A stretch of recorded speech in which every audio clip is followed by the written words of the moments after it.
New Audi RS5. Did Audi ruin the dream car?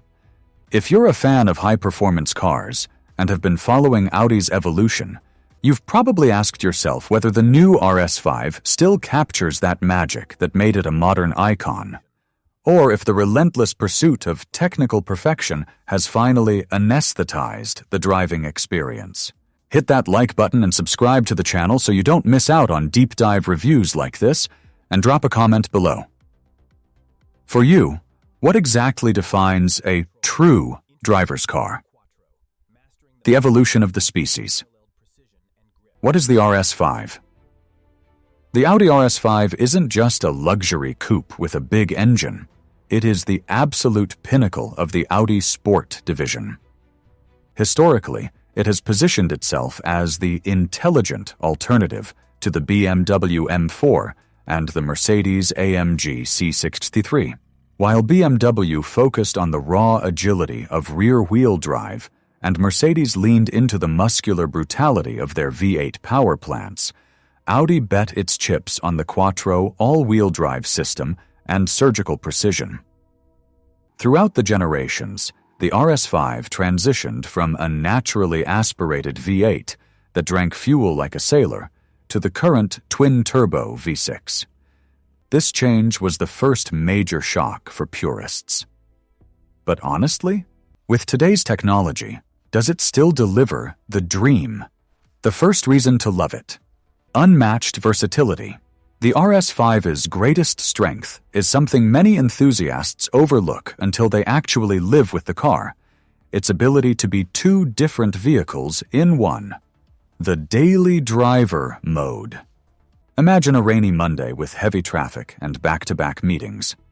In comfort mode, the RS5 is docile. The 8-speed Tiptronic transmission, which unlike dual-clutch setups is much smoother at low speeds, works imperceptibly. The cabin insulation is top-tier, and you barely hear the engine. It's a luxury car, comfortable, refined, and practical. The Weekend Warrior mode now, flick the selector into RS mode. The suspension stiffens, the exhaust valves open, and the 443 lb-ft 600 Nm of torque arrives early in the rev range. You don't have to wring the engine's neck to feel the power. This is where the RS5 shines. It doesn't punish you, it empowers you. The confidence provided by the Quattro system allows you to go faster with significantly less effort than its rivals. The engineering. Why the twin-turbo V6 isn't a defeat. There is plenty of talk about the loss of the V8, but let's look at real-world behavior. The 2.9L twin-turbo V6 delivers 450 horsepower. More important than the peak output is the behavior in low to mid revs. With the turbos working in parallel, the turbo lag is almost non-existent. For those living in the city, this means instant throttle response for city traffic. On the highway, it means a 2-second passing maneuver can be executed with absolute safety, without any drama. The criticism that it feels too clinical is valid. But what is sportiness if not the pursuit of maximum efficiency? The side effects. What might annoy you? It's not all sunshine and rainbows, and the RS5 has characteristics that might be interpreted as flaws, depending on your expectations. The numb steering. Compared to a Porsche, Audi's steering is light. Even in the sportiest setting, you don't receive as much feedback from the road as you might hope for. For those looking to feel every pebble through the steering wheel, this is a legitimate drawback. Electronic complexity. The RS5 is essentially a computer on wheels. That's great for performance, but when looking at a used model, the maintenance of electronic systems, adaptive suspension sensors, and the complexity of the Quattro system demands a flawless service history.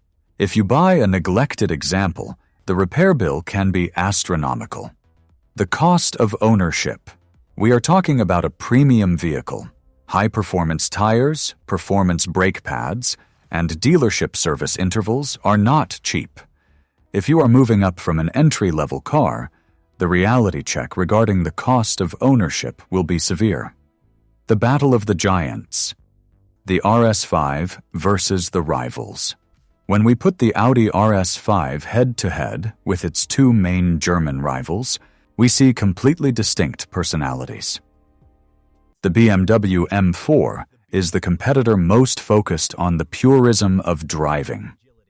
Historically equipped with rear-wheel drive, it's a car that demands much more from the driver.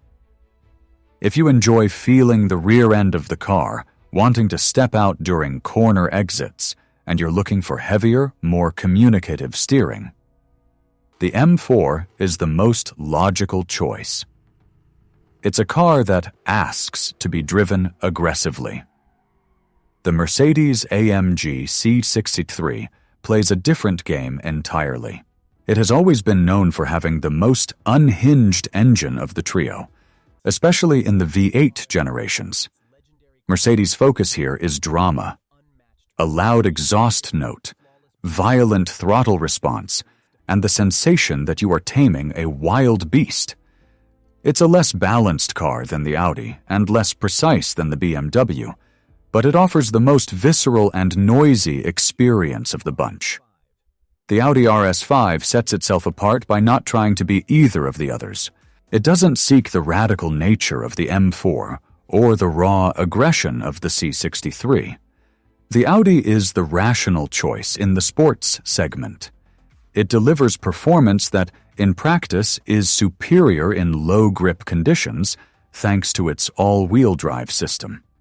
And it offers a level of comfort and interior finish that makes daily use much less fatiguing than in its competitors.